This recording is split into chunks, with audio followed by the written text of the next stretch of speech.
Hello friends, तब class 8 में general science इस चैप्टर के अंतर्गत इकोसिस्टम पढ़ रहे हैं। ठीक है, कल हमने इकोसिस्टम क्या होता है, इकोसिस्टम का मतलब क्या होता है, बायोटिक अबायोटिक कंपोनेंट्स क्लासिफिकेशन वगैरह हमने डिटेल में इसका पढ़े थे। ठीक है, अब हम उसमें से देखेंगे कि बायोम्स यानी क्या होता है। बायोम्स का मतलब क्या होता है, इकोसिस्टम पढ़ने जा रहे हैं हम बायोम्स। ठीक है, in some regions on the earth large area has same climate and abiotic factors. एक लार्ज बहुत बड़ा एरिया है और वहां का क्लाइमेट कैसा हो, सेम हो, वहां के अबायोटिक फैक्टर भी कैसे हो, सेम हो। ठीक है, उसी प्रकार से the living organisms in these areas are also same। वहां का जो लिविंग ऑर्गेनिज्म जो है, क्लाइमेट भी सेम हो, लिविंग ऑर्गेनिज्म भी वहां के सेम हो। एक ऐसे स्पेसिफिक इकोसिस्टम वाला जो लार्ज एरिया होता है, वास्ट एरिया, इस वास्ट एरिया को कहेंगे बायोम्स कहेंगे। ठीक है, ऐसे एरिया को क्या कहेंगे, बायोम्स कहेंगे, लार्ज एरिया। और इस बायोम्स में बहुत सारी इकोसिस्टम्स लगी हुई होती है। ठीक है, बहुत सारी इसको, तो ये biomes are two types, mainly two types. First is land biomes,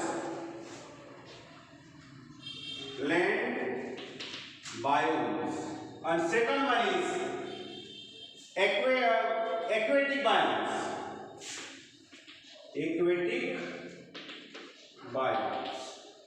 ठीक है। अब लैंड बायोम्स मतलब जो ऐसा क्षेत्र जिस क्षेत्र में जमीन हो, लैंड हो, ठीक है, ऐसा बायोम वाला एरिया क्या कहलाएगा, लैंड बायोम्स कहलाएगा। उसी प्रकार से एक्वेटिक बोले तो वाटर, जहां पे पानी में जो बायोम्स है, ऐसा क्षेत्र को क्या कहते हैं, एक्वेटिक बायोम्स कहते हैं। ठीक है, अब इसमें से भी अलग अलग प्रकार है। लैंड बायोम्स हम पहले पढ़ेंगे, समझ में आ गई बात। बायोम्स का मतलब क्या होता है कि सबसे ऐसा जो एक लार्ज एरिया हो जहां का और जहां पर अबायोटिक फैक्टर्स और लिविंग ऑर्गेनिज्म कैसे हो, सेम। ठीक है, और वो एरिया कैसा हो, वास्ट हो, बहुत बड़ा ये क्षेत्र हो। ऐसे बड़े क्षेत्रों को क्या कहते हैं, बायोम्स कहते हैं। ठीक है, और ये जो बायोम्स कितने प्रकार की होती है, land biomes and aquatic biomes. तो हम सबसे पहले पढ़ेंगे लैंड बायोम्स। क्या पढ़ेंगे, लैंड बायोम्स।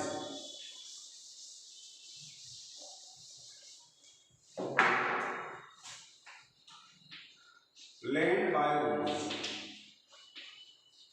लैंड बायोम्स भी है, इसके भी अलग अलग प्रकार होते हैं, जैसे ग्रासलैंड इकोसिस्टम्स, एवरग्रीन इकोसिस्टम्स वगैरह वगैरह। ठीक है, तो इस प्रकार से इसमें से पहला पढ़ेंगे the biomes which exist only land.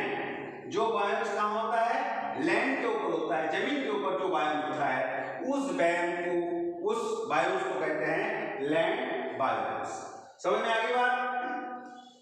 Due to the unequal distribution of abiotic factors, different types of ecosystem exist। है ना, वहां पर भी अनइक्वल ये होता है, unequal distribution of abiotic factors. Abiotic factor का अनइक्वल डिस्ट्रीब्यूशन होने की वजह से इसको भी अलग अलग भागों में बांटा गया है, जैसा grassland, evergreen forest, desert, island ecosystems, ecosystem में तैगा, ट्रॉपिकल रेन फॉरेस्ट वगैरह वगैरह, इसके भी अलग अलग भाग किए जाते हैं। ठीक है, तो उसमें से पहला देखेंगे हम ग्रासलैंड इकोसिस्टम। ग्रासलैंड इकोसिस्टम, ठीक है। अब ग्रासलैंड इकोसिस्टम यदि कहते हैं तो जहां पर क्या हो, घास हो। ठीक है, और the grassland develops where the rainfall is not enough to grow trees, है ना, वहां पे ज्यादा इनफ प्रमाण में रेनफॉल नहीं हो कि वहां पर ट्रीज हो, बड़े बड़े ट्री नहीं होते हैं।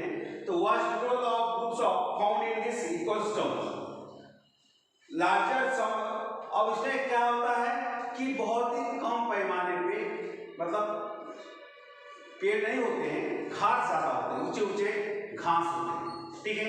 तो उस ऐसे इकोसिस्टम को बोलेंगे ग्रासलैंड इकोसिस्टम, जहां पे ग्रास ज्यादा होता है, ठीक है, या घास ज्यादा हो, ऐसा क्षेत्र, ठीक है।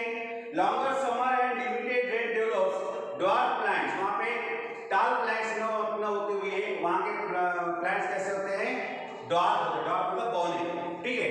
बौने प्लांट्स होने की वजह से, जैसे इसमें से एनिमल्स लाइक, इसमें कौन कौन से एनिमल्स हो सकते हैं, गॉड हो सकते हैं, sheep, giraffe, zebra, elephant, deer, cheetah, tigers, lion etcetera found in this ecosystem. समझ में आ गई बात? Similarly, various birds, insects, microbes are also present there. बहुत प्रकार के इंसेक्ट्स, बर्ड्स और माइक्रोब्स, मतलब माइक्रो ऑर्गेनिजम्स, ठीक है, जो उसका डिकम्पोज करने वाले माइक्रो ऑर्गेनिजम्स, इनकी वहां पर जरूरत होती है। समझ में आ गई बात? तो ये हो गया तुम्हारा ग्रासलैंड इकोसिस्टम। अब दूसरा एक इकोसिस्टम देख लेते हैं, एवरग्रीन फॉरेस्ट। एवरग्रीन फॉरेस्ट,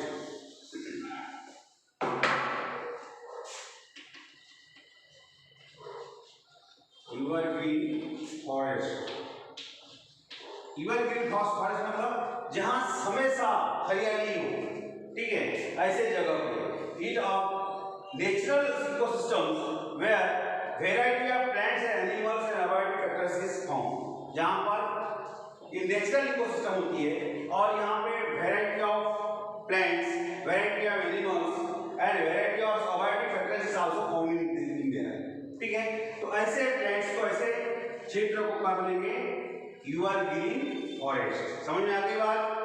अब इसके बाद में हम देखते हैं, अब एवरग्रीन फॉरेस्ट के बाद क्या है, तो कई बार अभी तो कोरोना काल के कारण पिकनिक वगैरह बना है, तो आप बहुत जगह जा सकते हैं। जैसे many ecosystems are conserve in around 520 sanctuaries and national parks in India, ठीक है। The group the great Himalayans national park is the largest sanctuary where white panther a rare species of conserve, वहां पे कुछ रेयर स्पीसीज को conserve करके रखा गया है। और इसमें elephants, wild bears and buffalo, wild buffaloes, deers, tigers, panthers are conserve in Kaziranga. ऐसे जो बहुत सारे क्षेत्र है, तो इसमें उनको कंजर्व करके रखा गया है। The sanctuaries of Bharatpur is famous for aquatic bird. Bharatpur का जो सेंचुरीज है वो काय के लिए फेमस है, एक्वेटिक बर्ड के लिए। उसी प्रकार से Ranthambore sanctuaries is famous for tigers. इस प्रकार से अलग अलग भाग है, ठीक है। अब हम देखते हैं aquatic ecosystem. Aquatic ecosystem, aquatic ecosystem, ठीक है।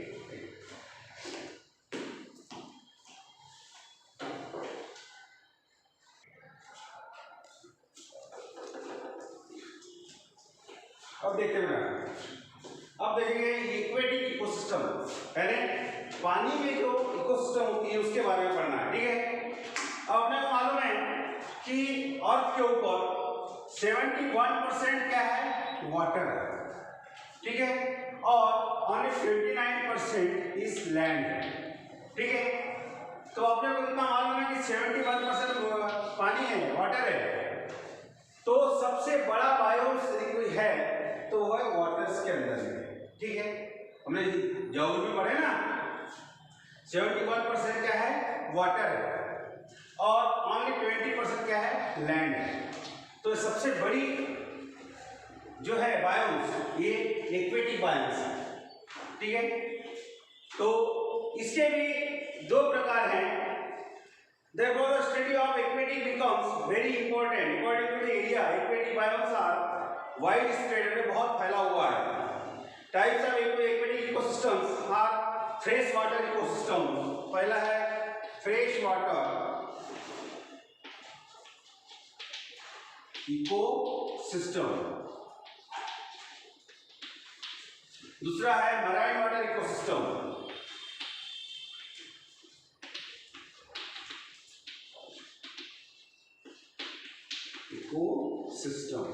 ठीक है, और थर्ड है creek ecosystem, creek ecosystem, creek ecosystem, ठीक है। तो इस प्रकार से एक्वेटिक इकोसिस्टम्स का है।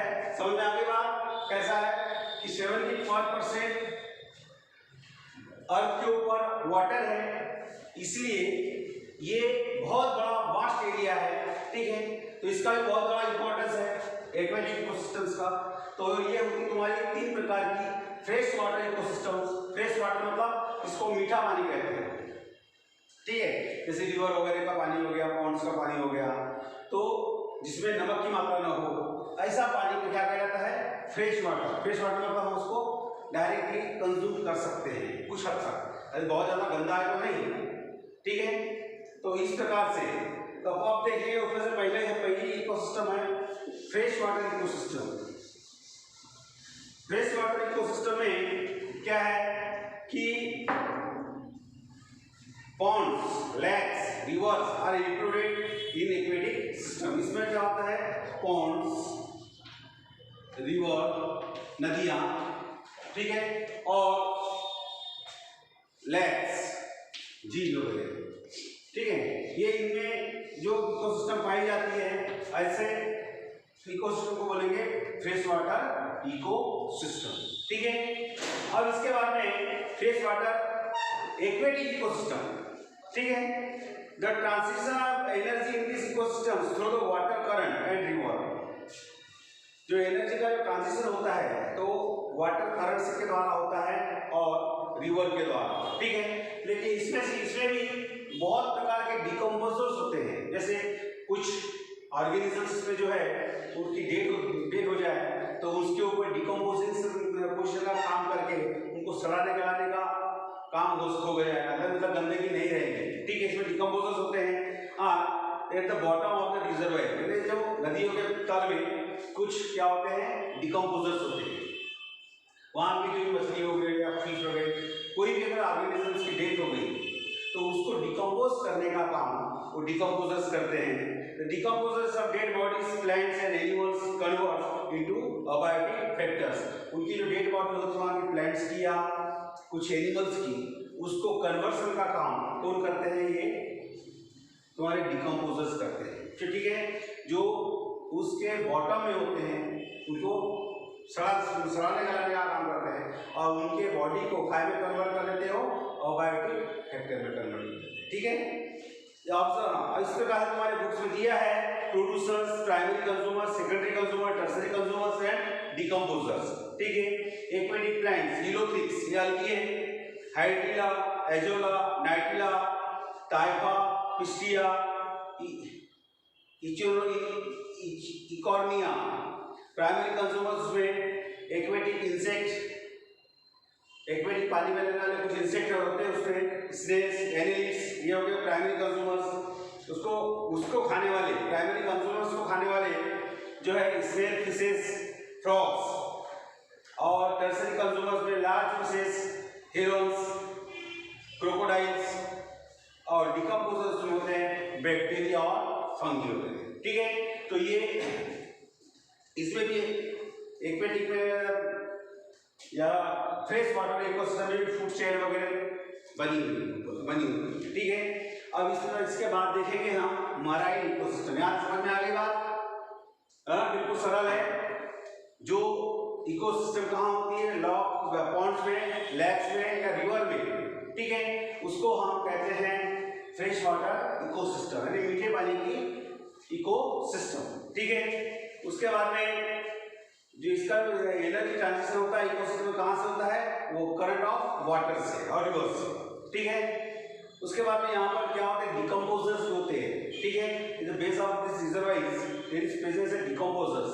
तो dead plants and animals are decomposed by decomposers into abiotic factor. Abiotic factor में उनका कन्वर्सन कर देते हैं, उसको सड़ा गला, ठीक है, ताकि वहां पे गंदगी न फैले। अब उसके बाद में देखते हैं मराइन इकोसिस्टम। सेकंड है मराइन इकोसिस्टम।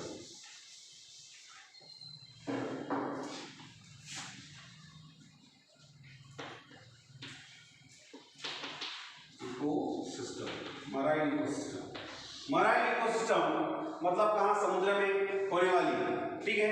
तो marine grow in this ecosystem, marine plants grow in this ecosystem, shallow waters contain small fishes, prawns feeding algae, prawns feeding on algae, prawns यानी जो तुम्हारे झींगे होते हैं, ठीक है, तो उस जगह पे अलगी के ऊपर फीडिंग करते हैं, अलगी से अपना भोजन प्राप्त करते हैं। The central part of the sea has less number of aquatic living organism. Central part होता है काय का, समुद्र का, उसमें less number of aquatic living organisms, वहां पे लिविंग ऑर्गेनिज्म सेंट्रल भाग में कैसे होते हैं, कम होते हैं। Large fishes are secondary consumers, वहां पे जो सबसे बड़ी फिशेज जो होती है वो सेकेंडरी कंज्यूमर्स होते हैं। उसके बाद में ocean has large amount of nutrients, oceans में बहुत पैमाने पे न्यूट्रिएंट्स है अवेलेबल, ठीक है। उस प्रकार से the bottom of ocean has more number of decomposers, उसके बॉटम में भी कई प्रकार के डिकम्पोजर्स होते समुद्र में। Dead bodies of plants and animals waste materials are decomposed by the bacteria, उसमें भी बहुत सारे हमने देखे हैं कि बड़े बड़े ऑर्गेनिजम्स है, ठीक है, तो उस ऑर्गेनिजम्स की डेथ हो जाने के बाद में उस समुद्र के अंदर में क्या होते हैं, बैक्टीरियाज होते हैं, और वो बैक्टीरिया उनको उनका डिकम्पोजिशन करते हैं। डिकम्पोजिशन मतलब सड़ाना गलाने का काम करते हैं और उसको सही रखते हैं, ठीक है। तो इस प्रकार से ये हमने पढ़ लिया हमने मैराइन इकोसिस्टम्स के बारे में। अब हम नेक्स्ट वीडियो में पढ़ेंगे कि ये इकोसिस्टम जो है मनुष्य के इंटरफेयर के कारण किस प्रकार से डिस्टर्ब हुई है, ठीक है, और किस प्रकार से इकोसिस्टम का लॉस हो रहा है, ये हम नेक्स्ट वीडियो में पढ़ाएंगे और फिर ये चैप्टर खत्म, ठीक है।